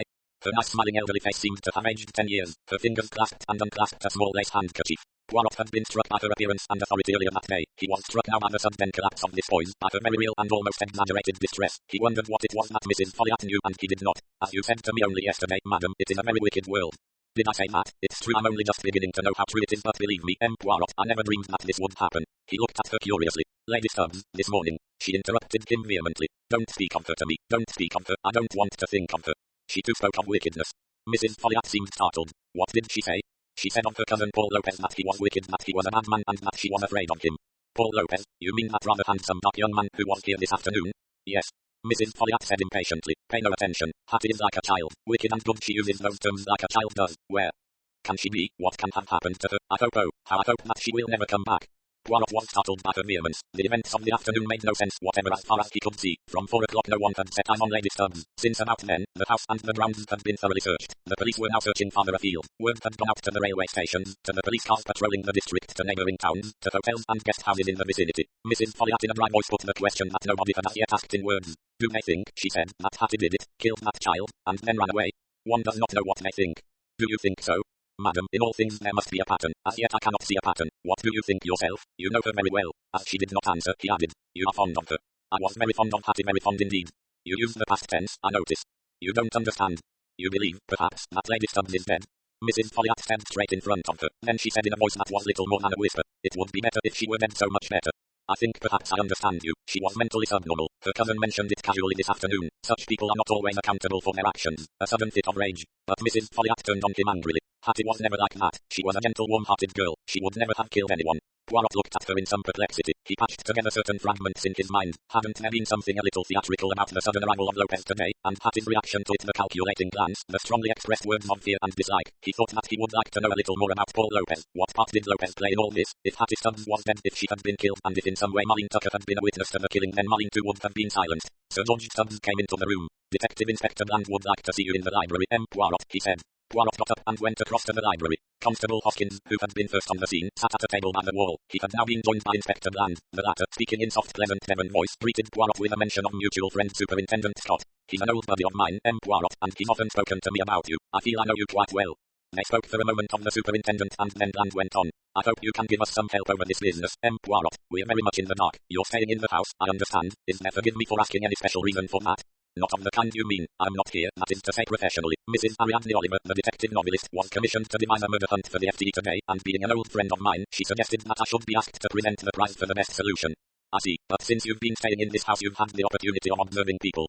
"For a very short time," Poirot pointed out. "Nevertheless you can perhaps tell us certain things we would be glad to know. To begin with, what were the relations between Sir George Stubbs and his wife?" "Excellent, I should say. No disagreements, quarrels, signs of nervous strain?" "I shouldn't say so. Sir George appeared to be devoted to his wife, and she to him. No reason, therefore, for her to walk out on him?" "I should have said, no reason whatever." "In fact, you think it unlikely?" the inspector pressed him. "I would never say that anything a woman does is unlikely," said Poirot cautiously. "Women have curious reasons for the things they do which cannot be appreciated by us. I will admit that it seems an odd time to choose in the middle of a FTE. Lady Stubbs was wearing a Scott clothes and very high heels. There's been no indication of another man?" Poirot hesitated for a moment before he spoke. There is a young man here, Michael Wayman, an architect. He was attracted to her definitely, I should say, and she knew it. Was she attracted by him?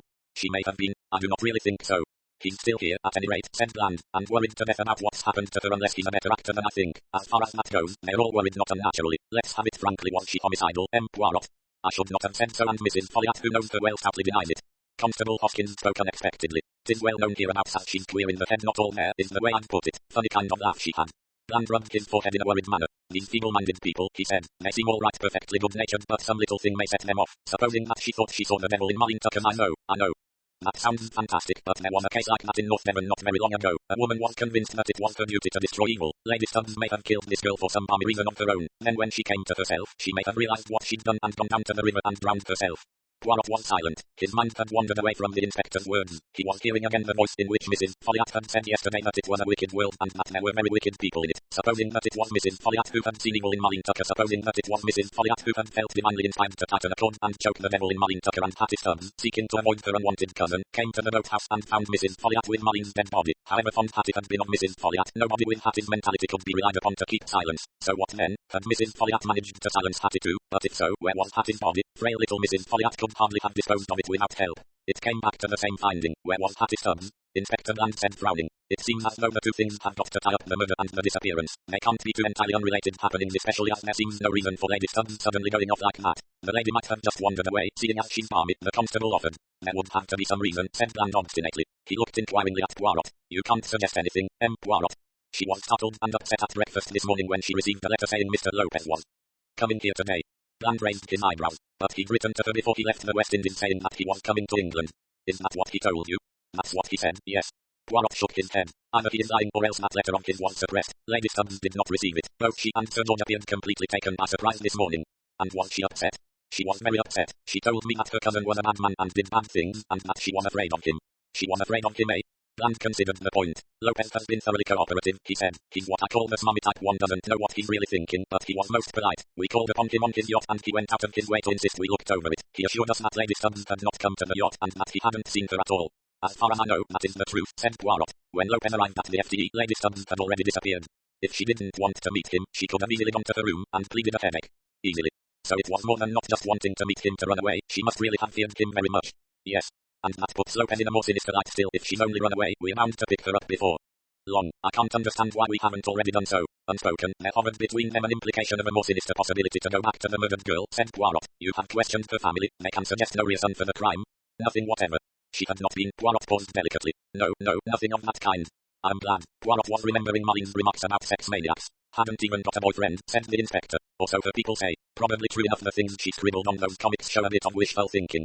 He gestured towards the pile of comics that Poirot had last seen in the boathouse and which were now reposing at the inspector's elbow. Poirot asked, you permit? And Bland nodded. Poirot ran rapidly through the sheets. In a straddling childish hand, Marlene had scrawled her comments on life. Jackie Blake goes with Susan Barnes. Peter pinches girls at the pictures. Georgie Porgy kisses hikers in the woods. Betty Fox like boys. Albert goes with Doreen. He found the remarks pathetic in their young crudity. He replaced the pile of papers on the table, and as he did so, he was suddenly assailed with feeling of something missing. There was something that ought. The elusive impression faded as Bland spoke. There was no struggle to speak of. Looks as though she just let someone put that cord around her neck without suspecting it was anything but a joke.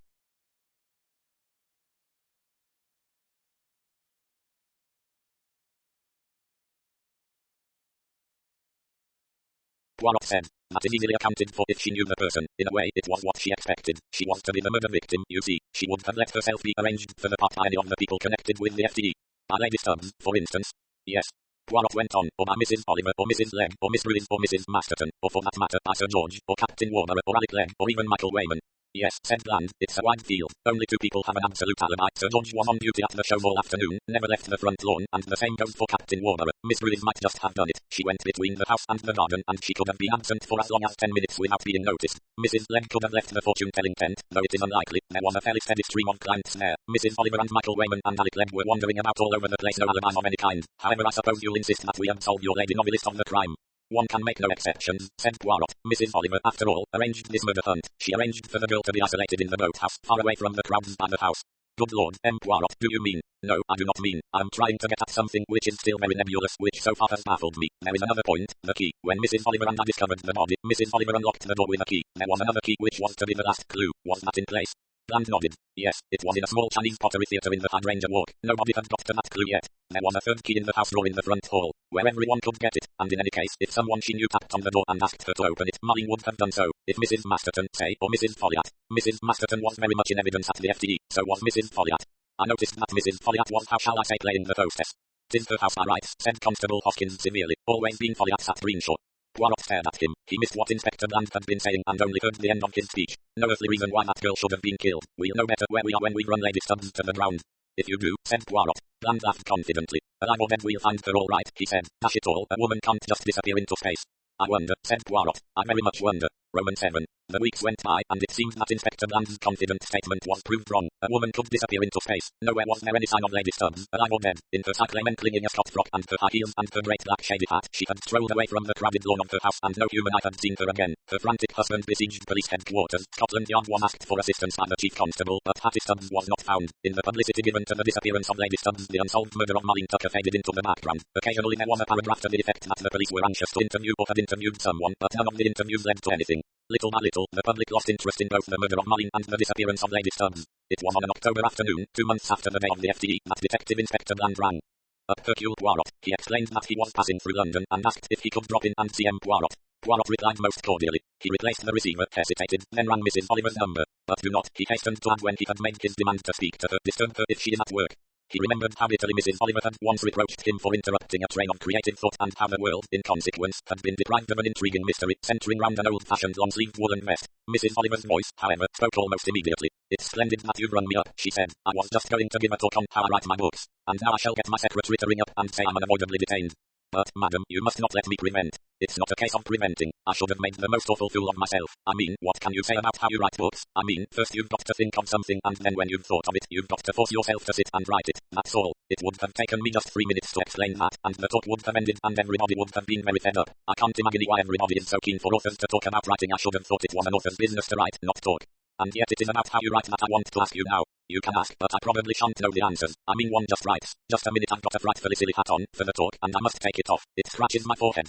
There was a momentary pause, and the voice of Mrs. Oliver resumed in a relieved voice. "Hats are really a symbol nowadays, aren't they? I mean, one doesn't wear them for sensible reasons any more, to keep one's head warm, or shield one from the sun, or hide one's face from people one doesn't want to meet. I beg your pardon, M. Poirot, did you say something?" "It was an ejaculation only. It is extraordinary," said Poirot, and his voice was awed. Always you give me ideas. So also did my friend Hastings, who I have not seen for many years, but no more of all that. Let me ask you instead a question. Do you know an atom scientist, madam?" "Do I know an atom scientist?" said Mrs. Oliver in a surprised voice. "I don't know. I suppose I may. I mean, I know some professors and things. I'm never quite sure what they actually do." "Yet you made an atom scientist one of the suspects at your murder hunt?" "Oh, that. Well, that was just to be up to date. I mean, when I went to buy presents for my nephews last Christmas, there was nothing but science fiction and the stratosphere and supersonic toys, and so I thought, better have an atom scientist as the chief suspect. After all, if I had wanted a little technical jargon, I could have always got it from Alec Legg." "Alec Legg? That is the husband of Peggy Legg. Is he an atomic scientist?" "Yes, he is. Not Harwell, Wales somewhere, or Bristol. It's just a holiday cottage they have on the Dart. So of course I do know an atom scientist after all. And it was meeting him at Greensho that probably put the idea of an atomic scientist into your head. But his wife is not Yugoslavian." "Oh no, Peggy's as English as English." "Then what put the idea of a Yugoslavian wife into your head?" "I really don't know. Refugees perhaps, or all those foreign girls at the hostel next door always trespassing through the woods and speaking broken English." "I see, yes, I see now a lot of things. There is something else. There was a clue, you said, written on one of the comics you had provided for Marlene." "Yes, was that clue something like he forced his memory back, Johnny goes with Doreen, Georgie Porgy kissing a hiker is sweet on Tom?" "Good gracious, no, nothing silly like that. Mine was a perfectly straight clue. Look in the hiker's rucksack." "A patent," said Poirot. "Naturally that had to be suppressed. Now one more thing. You have said that various changes were suggested in your scenario. Some you resisted and some you accepted. Was it originally your idea to have the body discovered in the boathouse? Think carefully." "No, it wasn't," said Mrs. Oliver. "I arranged for the body to be in that little old-fashioned summer house quite near the house, behind the rhododendrons. But they all said that it would be better to have the last clue far away and isolated, and as I'd just made a great fuss about the folly clue, and it didn't seem to me to matter, I gave in." "The folly," said Poirot softly. "One comes back always to the folly. Young Michael Wayman standing there the day I arrived, saying that it should never have been put where it was put. Sir George's folly. He had it put there because the trees had blown down. Michael Wayman told us so. He also told us that the foundations were rotten. I think, madam, that is what you felt in that house. It is the reason you sent for me. It is not what you could see that was rotten. It was that which was concealed below the surface. You felt it, and you were right. I don't really know what you are talking about, Monsieur Poirot. Have you ever reflected, madam, on the enormous part that hearsay plays in life? Mr. said, Mrs. B told us, Miss C explained why, and so on, and if the known facts seem to fit with what we have been told, then we never question them. There are so many things that do not concern us, and so we do not bother to uncover the actual facts." M. Poirot, Mrs. Oliver spoke excitedly. "You sound like you knew something." I think really I have known it for some time, said Poirot dreamily. So many small unrelated facts, but all point in the same way. Excuse me, madam, my front doorbell rings. It is Inspector Bland who arrives to see me.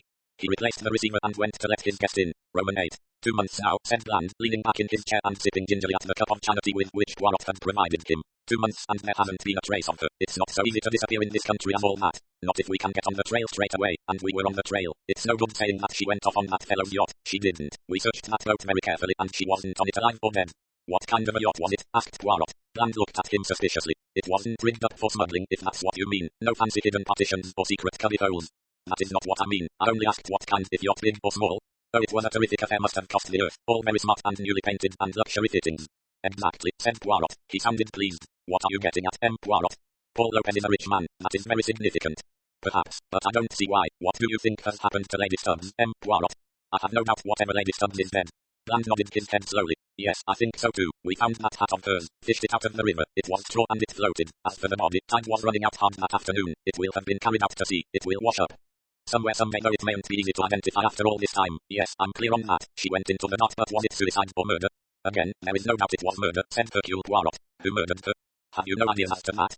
I've a very good idea, but no evidence. I think she was murdered by Paul Lopez. He came up to Greensho in a small launch by himself, remember. I think he came ashore by the boathouse and that she slipped down there to meet him. It seems fantastic that he could conk her on the head or stab her and push her body into the water and not be seen doing it when you consider how many craft there are on the river in the summer. But I suppose the truth is, if you're not expecting to see anyone murdered, you don't see it. Plenty of horseplay and shrieks and people shoving each other off boats, and it's all taken to be holiday fun. The one person who did see it happen was Marlene Tucker. She saw it from the window of the boathouse, and so she had to be killed too. He paused and looked enquiringly at Poirot. But we've no evidence, he said, and Lopez has gone home. We had nothing to hold him on. We don't even know why he killed Hattie Stubbs. There was no money to regain. She didn't own any property out there and she hadn't any money of her own, only a settlement that Sir George had made about 6 months after their marriage. We went into all the finances. Sir George is a very rich man. His wife was practically penniless. He gave an exasperated sigh. So where's the motive, Monsieur Poirot? What did Lopez stand to gain? Poirot leaned back in his chair, joined the tips of his fingers and spoke in a soft monotone. Let us take certain facts in chronological order. Greensho House is for sale. It is brought by Sir George Stubbs, who has recently married a girl from the West Indies, an orphan educated in Paris and Caper. One after the death of her parents by Mrs. Folliot, the widow of a former owner of Greensho House. Sir George is probably induced to buy the house under the influence of Mrs. Folliot, whom he permits to live in the lodge. According to a very old man formerly in service with the Folliots, there will always be Folliots at Greensho House. You mean old Myrtle, lived in the cottage down by the quay? Lived? Is he dead? Took a drop too much one night, they think. Coming back from Docks way opposite, he missed his footing getting out of his boat and was drowned. Poirot remarked, an accident? I wonder. You think it wasn't an accident? Did he know something, perhaps, about his granddaughter's death? His granddaughter? Poirot sat bolt upright, his eyes shone green with excitement. Was Marlene Tucker his granddaughter? Yes, his only daughter's child. Of course, said Poirot. Of course I should have guessed that. Bland moved restively. Look here, Poirot, I don't understand. Poirot raised an authoritative hand. Let me continue. Sir George brings his young wife to Greensho. The day before their arrival there had been a terrible gale. Trees down everywhere. A month or two later Sir George erected what is sometimes called a folly, just where a very big oak tree had come out bodily by the roots. It was a very unsuitable place, according to an architect, for such a thing to be put. They say George Stubbs didn't know any better. And yet somebody told me that he was a man of quite good taste, surprisingly so. Poirot, what is all this getting at? I'm trying to reconstruct the story as it must be. But look here, Poirot, aren't we getting a long way from murder? It is the story of a murder, but we have to begin at the beginning. Roman 9. Hercule Poirot paused a moment at the big wrought iron gates. He looked ahead of him along the curving drive. Golden brown leaves fluttered down from the trees. Near at hand the grassy bank was covered with little mowed cyclamen. Poirot sighed. The beauty of Greensho appealed to him. Then he turned aside and rapped gently on the door of the little white plastered lodge. After a few moments' delay he heard footsteps inside, slow hesitant footsteps. The door was opened by Mrs. Folliot. He was not startled this time to see how old and frail she looked. She said, Poirot, you, and drew back. May I come in? Of course. She led the way and he followed her into a small sitting room. There were some delicate Chelsea figures on the mantelpiece, a couple of chairs covered in exquisite petit point, and a Derby tea service was on the small table. A chosen few of the treasures of the past were here with the old lady who had outlived her kindred. She offered Poirot tea which he refused. Then she asked in a quiet voice, why have you come? I think you can guess, madam. Her answer was oblique. I'm very tired, she said. I know, there have now been 3 deaths, Hattie Stubbs, Marlene Tucker, old Myrtle. She said sharply, Myrtle, that was an accident. He fell from the quay, he was very old, half blind, and he'd been drinking in the pub. I do not think it was an accident. Myrtle knew too much. What did he know? He recognized a face or a way of walking or a manner. I talked to him one day when I was here before. He told me something about the Folliot family, about your father-in-law and your husband and your sons who were killed in the war. Only they were not both killed, were they? Your son Henry went down with his ship, but your second son, James, was not killed. He deserted. He was reported at first, perhaps, missing, believed killed, and later you told everyone that he was killed. It was nobody's business to disbelieve that statement. Why should they? Poirot paused and then went on. Do not imagine I have no sympathy for you, madam. Life has been hard for you, I know. You can have no real illusions about your younger son, but he was still your son, and you loved him. You did all you could to give him a new life. You had the charge of a young girl, a subnormal but very rich girl. Oh yes, she was rich, but you gave out that she was poor, that you had advised her to marry a rich man many years older than herself. Why should anybody disbelieve your story? Again, it was nobody's business. Her parents and near relatives had been killed. She was at a convent in Paris, and a firm of French lawyers acted as instructed by lawyers in San Miguel. On her marriage, she assumed control of her own fortune. She was, as you have told me, docile, affectionate, suggestible. Everything her husband asked her to sign, she signed. Securities were probably changed and resold many times, but in the end the desired financial result was reached. Sir George Stubbs, the new personality assumed by your son, was a rich man and his wife was a pauper. It is no legal offence to call yourself Sir. A title creates confidence, it suggests, if not birth, then certainly riches. And rich Sir George Stubbs, older and changed in appear, and having grown a beard, bought Greensho house and came to live where he belonged. There was nobody left after the devastation of war who was likely to have recognized him, but old Myrtle did. He kept the knowledge to himself, but when he said to me slyly that there would always be Folliats at Greensho house, that was his private joke. So all turned out well, or so you thought. Your plan, as I believe, stopped there. You had provided your son with wealth, his ancestral home, and though his wife was subnormal, she was a beautiful and docile girl, and you hoped he would be kind to her and that she would be happy. Mrs. Folliat said in a low voice, "That's how I thought it would be. I would look after Hattie and care for her. I never dreamed." You never dreamed, and your son carefully did not tell you, that at the time of the marriage he was already married. Oh, yes, we have searched the records for what we knew must exist. Your son had married a girl in Trieste, half Italian, half Yugoslavian, and she had no mind to be parted from him, nor for that matter had he any intention of being parted from her. He accepted the marriage with Hattie as a means to wealth, but in his own mind he knew from the beginning what he intended to do. No, I do not believe that. I cannot believe it. It was that woman, that wicked creature. Poirot went on inexorably. He meant murder. Hattie had no relations, few friends. Immediately on their return to England, he brought her here, and that was when Hattie Stubbs died. On the day of the FT, the real Lady Stubbs had been dead 18 months. He killed her the actual evening of their arrival here. The servants hardly saw her that first evening, and the woman they saw the next morning was not Hattie, but his Italian wife made up as Hattie and behaving roughly much as Hattie behaved. There again it might have ended. The false Hattie would have lived out her life successfully as Lady Stubbs, gradually allowing her mental powers to improve owing to what would vaguely be called new treatment. The secretary, Miss Ruiz, already realized that there was very little wrong with Lady Stubbs' mental processes and that a lot of her half-wittedness was put on. But then a totally unforeseen thing happened. A cousin of Hattie's wrote that he was coming to England on a yachting trip, and although that cousin had not seen her for many years, he would not be likely to be deceived by an impostor. There might have been several different ways of meeting the situation, though if Paul Lopez remained long in England it would be almost impossible for Hattie to avoid meeting him. But another complication occurred. Old Myrtle, growing garrulous, used to chatter to his granddaughter. She was probably the only person who listened to him, and even she thought him petty and paid very little serious attention when he talked about having seen a woman's body long ago in the wood, and about Mr. James being Sir George Stubbs. She was slightly subnormal herself, but she had perhaps sufficient curiosity to hint at various things to Sir George. In doing that, she signed her own death warrant. The husband and wife worked out a scheme whereby Marlene should be killed and Lady Stubbs disappear in conditions which should throw vague suspicion on Paul Lopez. To do this, Hattie assumed a second personality, or rather reverted to her own personality. With Sir George's connivance, it was easy to double the parts. She arrived at the youth hostel in the role of an Italian girl student, went out alone for a walk and became Lady Stubbs. After dinner, Lady Stubbs went to bed early, slipped out and returned to the hostel, spent the night there, rose early, went out, and was once more Lady Stubbs at the breakfast table. Back to her bedroom with a headache until the afternoon, but, again with Sir George's help, she staged a trespassing act in company with a girl who was also at the hostel. The changes of costume were not difficult. Shorts and a shirt under one of the elaborate dresses Lady Stubbs wore, heavy white makeup for Hattie, a big coolie hat that shielded her face, a gaping ant scarf, big spectacles, and some bronze red hair for the Italian girl hiker. I saw them both and never dreamed they were the same person. It was Lady Stubbs who slipped away from the FTE, went to the isolated boathouse and strangled the unsuspecting Marlene. She threw her hat into the river, packed up her ascot frock and high-heeled shoes in a rucksack she had concealed earlier near the boathouse. Then, back to the FT as the Italian girl, joining up with her casual acquaintance, the Dutch girl, doing a few shows together. Then, as she had previously announced to her companion, she leaves by the local bus, an inconspicuous figure. There are 40 and 50 visitors each day at the youth hostel. They arouse no interest or speculation. Then back to London, to await quietly a suitable time to meet Sir George, and eventually to marry him when he can at last presume his wife's death. There was a long pause. Then Mrs. Folliat drew herself up in her chair. Her voice had the coldness of ice. "What a very fantastic story, Poirot," she said. "I can assure you there has never been more than one Lady Stubbs. Poor Hattie has always been poor Hattie." Poirot rose to his feet and going to the window, opened it. "Listen, madam, what do you hear?" "I'm a little deaf. What should I hear?"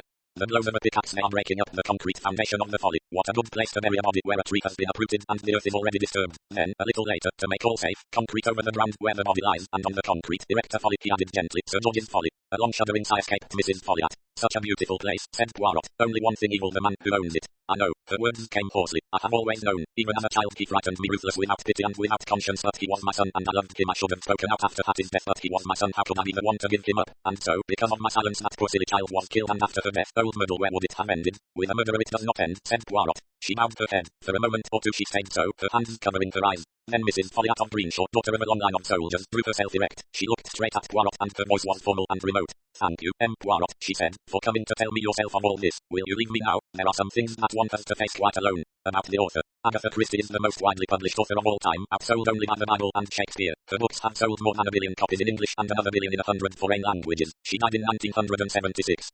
www.agathachristie.com. Visit www.authortracker.com for exclusive information on your favorite HarperCollins authors. The Agatha Christie collection, The Man in the Brown Suit, The Secret of Chimneys. The Seven Dials Mystery, The Mysterious Mr. Quinn, The Sitaford Mystery. Parker Pine investigates Why Didn't They Ask Evans? Murder is Easy. The Regatta Mystery and Other Stories, and Then There Were None Towards Zero. Death Comes at the End, Sparkling Cyanide. The Witness for the Prosecution and Other Stories, Crooked House. Three Blind Mice and Other Stories, They Came to Baghdad. Destination Unknown. Ordeal by Innocence. Double Sin and Other Stories, The Pale Horse. Star Over Bethlehem. Poems and Holiday Stories, Endless Night. Passenger to Frankfurt, The Golden Ball and Other Stories, The Mousetrap and Other Plays, The Harlequin Set and Other Stories, The Hercule Poirot Mysteries, The Mysterious Affair at Styles, The Murder on the Links, Poirot Investigates. The Murder of Roger Ackroyd, The Big Four. The Mystery of the Blue Train, Peril at End House.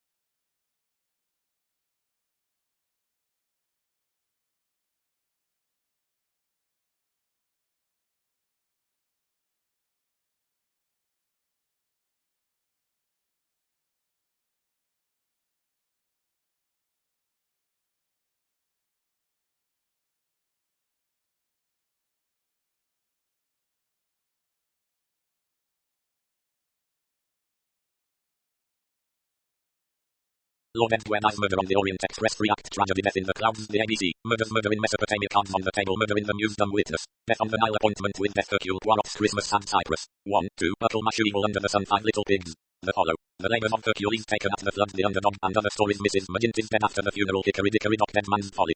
Cat Among the Pigeons, The Clocks. Third Girl. Halloween Party. Elephants Can Remember Curtain. Poirot's Last Case, The Miss Marple Mysteries, The Murder at the Vicarage, The Body in the Library, The Moving Finger. A murder is announced. They do it with mirrors. A pocket full of rye, 450 from Paddington. The mirror cracked from side to side. A Caribbean mystery at Bertram's Hotel. Nemesis. Sleeping Murder. Miss Marple. The Complete Short Stories, The Tommy and Tuppence Mysteries, The Secret Adversary, Partners in Crime. NRM. By the Pricking of My Thumbs, Poster of Fate. Memoirs. An autobiography. Come, tell me how you live. Copyright. This book is a work of fiction. The characters, incidents, and dialogue are drawn from the author's imagination and are not to be construed as real. Any resemblance to actual events or persons, living or dead, is entirely coincidental. Hercule Poirot and the Greensho Folly. Matthew Pritchard, 2013. Forward from Agatha Christie's Secret Notebooks, John Curran, 2009. Agatha Christie and Poirot are registered trademarks of Agatha Christie Limited in the UK and elsewhere. All rights reserved. First published in Great Britain by HarperCollins Publishers Limited, 2014. Ebook edition, November 2013. All rights reserved under international and Pan-American copyright conventions. By payment of the required fees, you have been granted the non-exclusive, non-transferable right to access and read the text of this ebook on screen. No part of this text may be reproduced, transmitted, decompiled, reverse-engineered, or stored in or introduced into any information storage and retrieval system, in any form or by any means, whether electronic or mechanical, now known or hereinafter invented, without the express written permission of HarperCollins eBooks. EPUB edition, November 2013. ISBN 97808333344466. 10987654321. About the publisher. Australia. HarperCollins Publishers Australia Thai Limited. Level 13, 201 Elizabeth Street, Sydney, NSW 2000, Australia. http www.harpercollins.com.au Canada. HarperCollins Canada 2 Bloor Street East, 20th floor, Toronto, on M4W 188 Canada. http www.harpercollins.com New Zealand. HarperCollins Publishers New Zealand Limited PO Box 1, Auckland, New Zealand. http www.harpercollins.co.nz United Kingdom. HarperCollins Publishers Limited. 77-85 Fulham Palace Road, London, W68JB, UK. http www.harpercollins.co.uk United States. HarperCollins Publishers Inc. 10 East 53rd Street, New York, NY 10022. http www.harpercollins.com